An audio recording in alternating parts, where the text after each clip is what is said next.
Poucos livros na história provocaram tanto fascínio, temor e mistério quanto o Apocalipse. Escrito há quase 2000 anos, suas palavras ecoam como um alerta que atravessa os séculos. Não é um conto, nem um enigma impossível. É uma revelação. O próprio Deus tirando o véu da eternidade para mostrar o que está por vir. João, exilado na ilha de Patmos, isolado do mundo e esquecido pelos homens, se torna o mensageiro de uma das maiores visões da história humana. E se você está ouvindo isso agora, não é por acaso. Há verdades aqui que o mundo tenta ignorar, mas que estão se cumprindo diante dos nossos olhos. Então fique até o fim, porque o que você vai ouvir pode mudar sua forma de enxergar a fé, o futuro e até a si mesmo. Imagine estar sozinho, cansado, e de repente ouvir uma voz tão poderosa que faz o chão tremer. Eu sou o Alfa e o Ômega, o princípio e o fim. João se vira e o que vê não é mais o carpinteiro de Nazaré, mas o Cristo glorificado, resplandecente, com olhos como fogo e voz como o som de muitas águas. Ele segura 7 estrelas nas mãos e fala com autoridade sobre o destino da humanidade. Essa é a primeira grande revelação. O Apocalipse não é sobre destruição, é sobre vitória. É o testemunho de que, mesmo quando o mal parece dominar, o Cordeiro está no trono e reina sobre tudo. No centro dessa revelação, Cristo envia 7 mensagens a 7 igrejas. Mas elas não são apenas cartas antigas, são espelhos do nosso tempo. Ele elogia a fé dos que permanecem firmes, mas também repreende os que se tornaram mornos, distraídos, dominados pelo mundo. Cada palavra é uma convocação. Desperta, fortalece o que ainda resta, volta ao primeiro amor. E aqui está o primeiro alerta do Apocalipse. O fim dos tempos não começa com guerras, mas com o esfriamento espiritual. Antes de olhar para os sinais no céu, é preciso olhar para dentro do coração. De repente, João vê uma porta aberta no céu. Ele é levado em espírito diante do trono de Deus. Relâmpagos, trovões, seres celestiais clamando: Santo, Santo, Santo.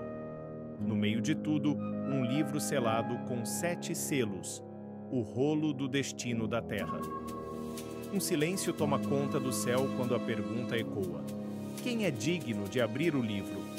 Nenhum anjo, nenhum homem, nenhum rei.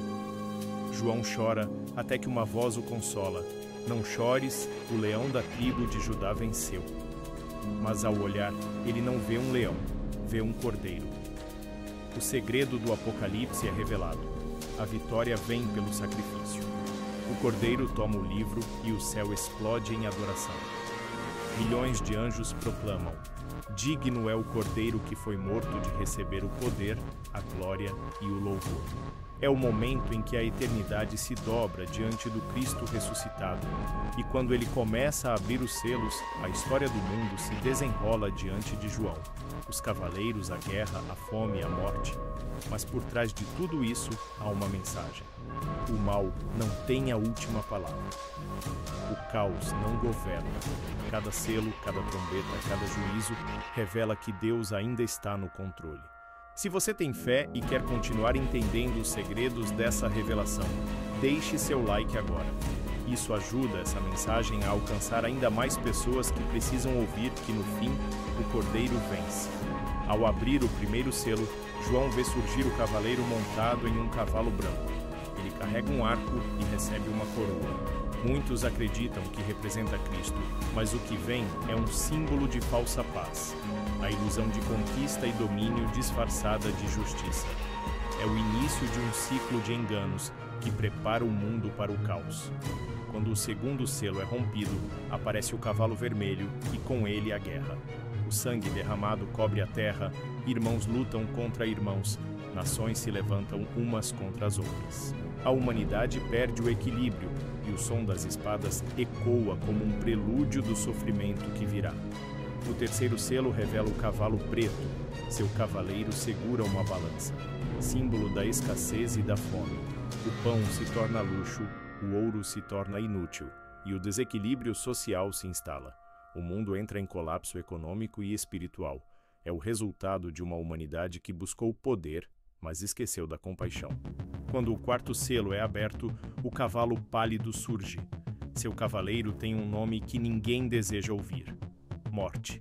E o inferno o segue. Guerras, pestes, fome, desastres. O ciclo de destruição avança, mas nada escapa do controle divino. É como se o próprio céu gritasse: acordem, o tempo está acabando. Sob o quinto selo, João vê algo impressionante. As almas dos mártires clamando por justiça debaixo do altar de Deus. Eles foram mortos por causa da fé, mas recebem vestes brancas e uma promessa: ainda por pouco tempo, e a justiça virá. O sexto selo se abre e o cenário muda completamente. O sol escurece, a lua se torna como sangue, as estrelas caem, as montanhas se movem. Até os poderosos se escondem, dizendo: caiam sobre nós, montes, escondei-nos da face do Cordeiro. A terra treme e o mundo finalmente percebe que o juízo não é mito, é realidade. Mas antes do sétimo selo ser aberto, há silêncio no céu. Um silêncio que dura cerca de meia hora. O tipo de silêncio que precede algo grandioso.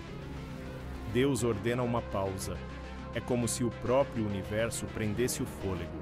Nesse intervalo, os servos de Deus são marcados. 144.000 são selados, símbolo dos que pertencem ao Senhor. Logo em seguida, João vê uma multidão incontável de todas as nações, línguas e povos, vestida de branco e clamando: salvação ao nosso Deus. Essa visão mostra que mesmo no caos há redenção, mesmo na dor há esperança. Quando o sétimo selo se rompe, o céu se cala novamente e 7 trombetas são entregues aos anjos. A primeira soa e fogo e sangue caem sobre a terra. A segunda, e o mar se torna como sangue. A terceira, e as águas se tornam veneno. A quarta, e a luz do sol e das estrelas se apaga. Cada toque anuncia juízo, mas também misericórdia. É Deus dando à humanidade novas chances de arrependimento. Mas poucos ouvem. Muitos zombam, outros se endurecem. E as trombetas continuam a soar. Se você acredita que o Apocalipse não é apenas uma profecia, mas um aviso para o presente, se inscreva no canal agora, porque o que vem a seguir é o ponto onde o céu e a terra colidem e as verdades escondidas serão finalmente reveladas. A quinta trombeta soa e o cenário muda completamente. João vê uma estrela caída que recebe a chave do abismo. Quando o abismo se abre, uma fumaça escura sobe e criaturas estranhas emergem. Gafanhotos com aparência de cavalos preparados para a guerra.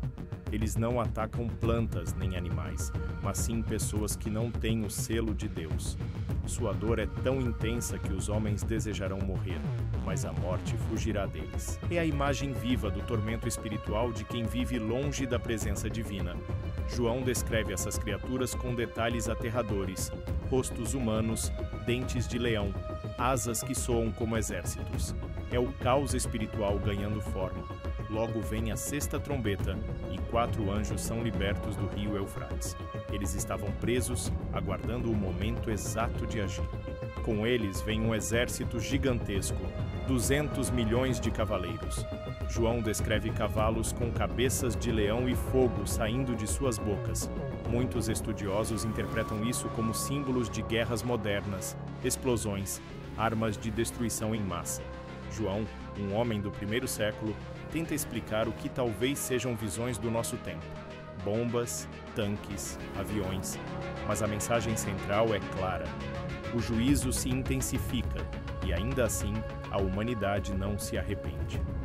O coração humano permanece endurecido, preso à idolatria, à violência e à mentira.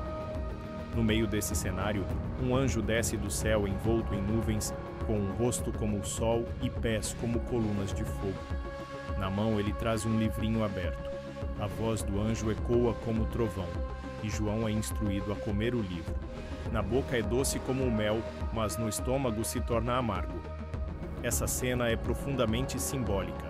A palavra de Deus é doce quando recebida, mas amarga quando compreendemos o peso do juízo e da responsabilidade que ela traz. O anjo então ordena: é preciso profetizar novamente sobre muitos povos, nações e reis. O chamado de João é o mesmo para nós, continuar anunciando a verdade, mesmo quando o mundo prefere o silêncio. Em seguida, João recebe outra visão poderosa. O templo de Deus é medido.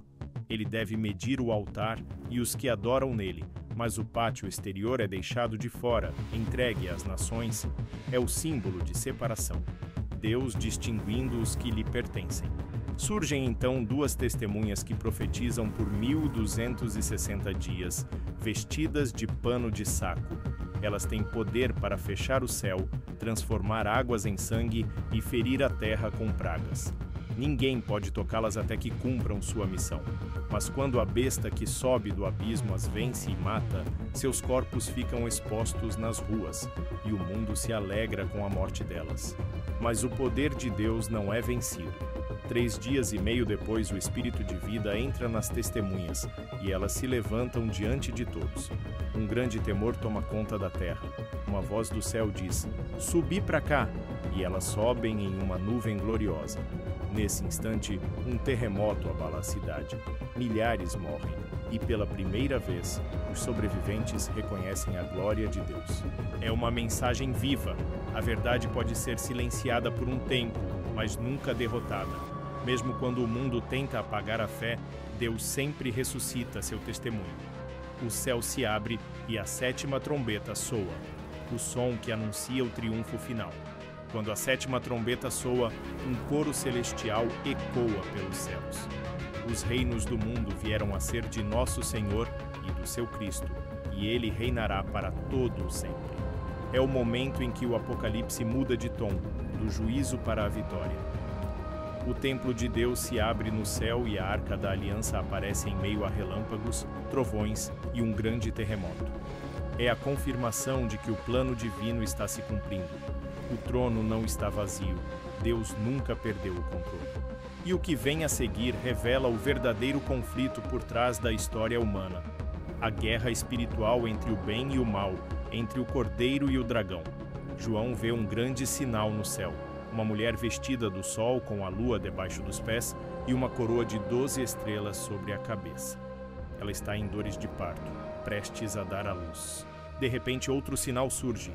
Um grande dragão vermelho com 7 cabeças e 10 chifres, pronto para devorar o filho assim que nascer. Mas o filho é arrebatado para Deus, e a mulher foge para o deserto, onde é sustentada por 1260 dias. Essa é uma das visões mais simbólicas do Apocalipse. A mulher representa o povo de Deus, o filho simboliza Cristo, e o dragão, Satanás, tenta desde o princípio impedir o cumprimento do plano divino. Uma batalha irrompe no céu. Miguel e seus anjos lutam contra o dragão e os seus. A guerra é intensa, mas o mal não prevalece. O dragão é derrotado e lançado à terra, junto com seus anjos. O céu se enche de vozes proclamando: "Agora chegou a salvação, o poder e o reino do nosso Deus e a autoridade do seu Cristo." É a queda definitiva do acusador. Mas furioso, o dragão volta sua ira contra os filhos da mulher, todos os que guardam os mandamentos de Deus e mantêm o testemunho de Jesus. Essa guerra não é mitológica, é espiritual e real, e continua hoje, na mente, no coração e nas escolhas de cada um. João então vê surgir do mar uma besta terrível, com 7 cabeças e 10 chifres. O dragão lhe dá poder, trono e autoridade.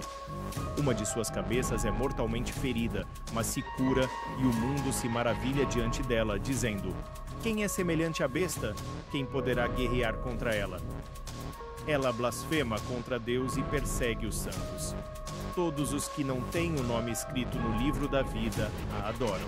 Essa visão representa um poder global, político e espiritual que seduz o mundo com promessas de paz e progresso, mas esconde engano e idolatria. É a figura do anticristo, o falso redentor que se levanta antes da volta do verdadeiro rei. Logo depois, João vê uma segunda besta que sobe da terra. Ela tem 2 chifres como um cordeiro, mas fala como dragão.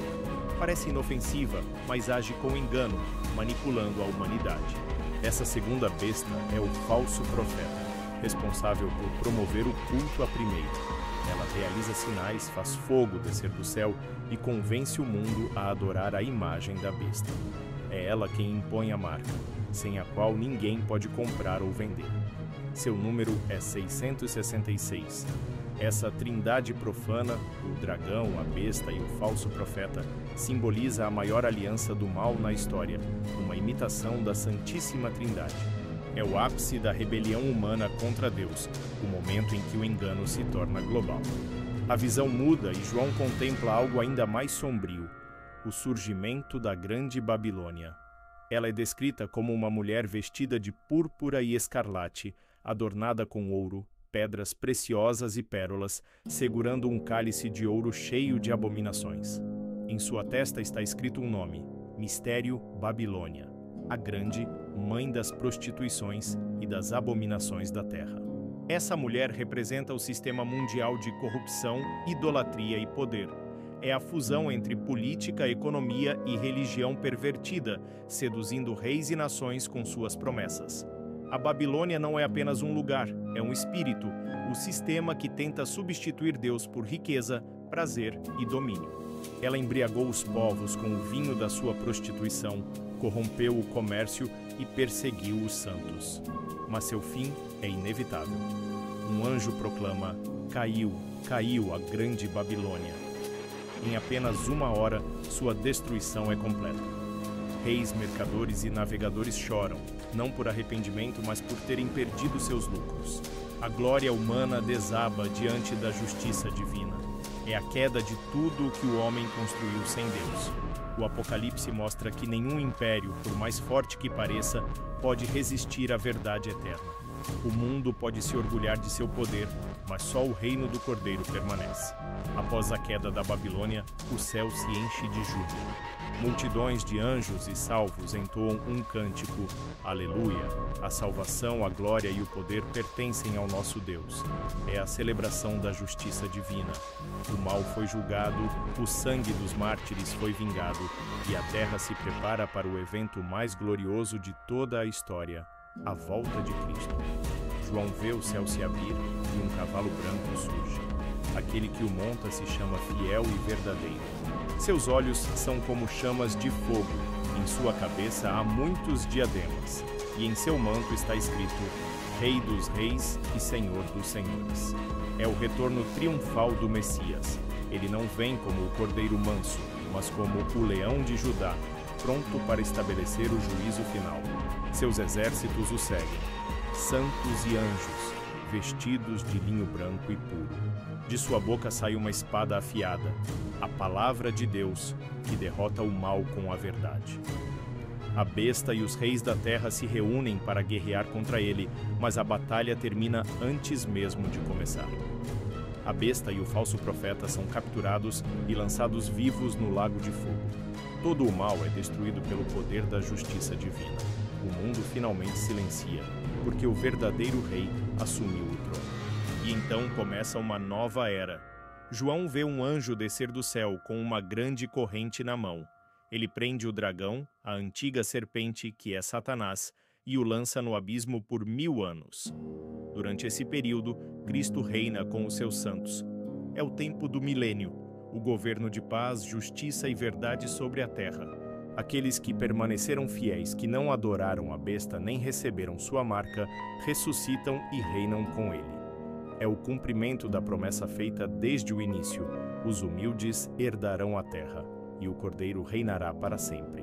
Passados os 1000 anos de paz e justiça, o inimigo é solto por um breve tempo. Mesmo depois de 1000 anos, sob o reinado de Cristo, muitos corações ainda se deixam enganar. Satanás volta a enganar as nações, reunindo povos de toda a terra, chamados de Gog e Magog, para uma última rebelião contra Deus. Eles cercam a cidade dos santos, mas o desfecho é imediato. Fogo desce do céu e os consome. Não há mais batalhas, não há mais dúvidas. A justiça divina é completa. O diabo, o enganador desde o Éden, é lançado definitivamente no lago de fogo, onde já estão a besta e o falso profeta. Ali será atormentado dia e noite para todo o sempre. O mal, enfim, é destruído para sempre. O Apocalipse agora revela o último e mais solene momento da história humana, o juízo final. João vê um grande trono branco e aquele que está assentado nele. A terra e o céu fogem da sua presença, e não se acha lugar para eles. Todos, grandes e pequenos, estão de pé diante do trono. Livros são abertos, e outro livro também, o livro da vida. Cada pessoa é julgada segundo suas obras, conforme o que está escrito nos livros. O mar entrega seus mortos, e até a morte e o inferno devolvem os seus. Nenhum ser humano escapa da presença de Deus. Esse é o fim da era do pecado e o início da eternidade. Os que não foram achados no livro da vida são lançados no lago de fogo, a segunda morte, a separação eterna de Deus. É o momento mais temido e mais justo da história. Ninguém será condenado injustamente e ninguém será salvo por acaso. É o resultado das escolhas, da fé e da obediência. Mas o Apocalipse não termina em dor, ele termina em esperança. Porque João vê o que ninguém jamais viu, um novo céu e uma nova terra. O primeiro céu e a primeira terra passaram, e o mar já não existe. A criação é renovada. O velho mundo, marcado pelo sofrimento e pela corrupção, dá lugar à perfeição eterna. A nova Jerusalém desce do céu, adornada como uma noiva preparada para o seu noivo. É o lar dos redimidos, o cumprimento de todas as promessas. Uma voz poderosa proclama: Eis o tabernáculo de Deus com os homens. Ele habitará com eles, e eles serão o seu povo, e o próprio Deus estará com eles. Não haverá mais morte, nem pranto, nem dor, nem lágrimas. As antigas coisas passaram. O próprio Senhor declara: Eis que faço novas todas as coisas. O tempo, o sofrimento e o pecado deixam de existir.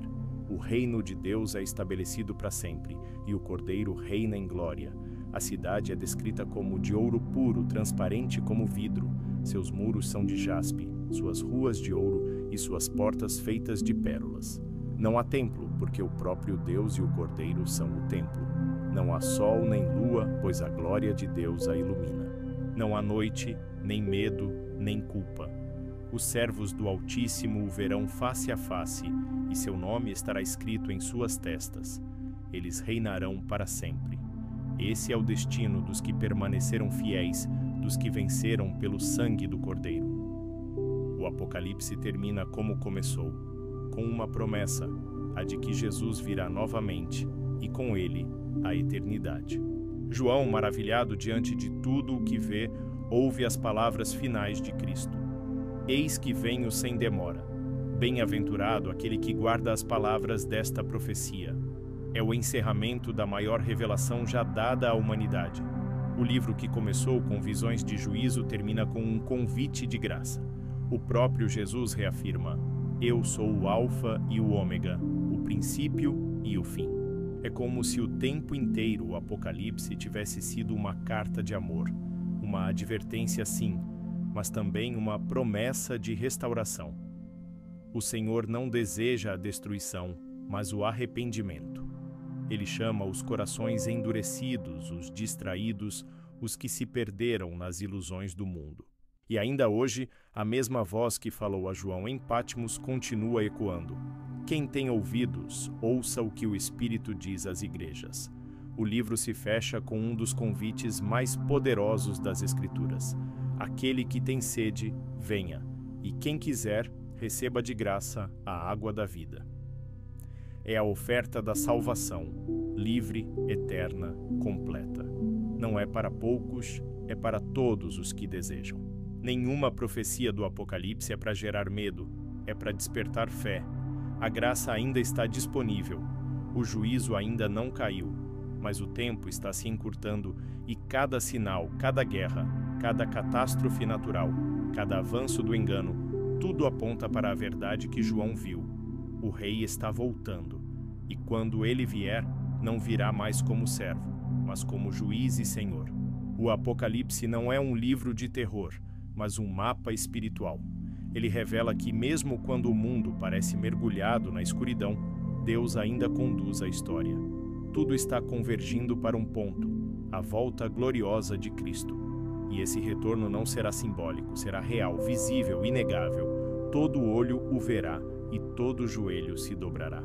As trombetas soarão uma última vez, os céus se abrirão, e o Rei virá em majestade. Para alguns, será o maior dia da alegria, para outros, o dia do acerto de contas.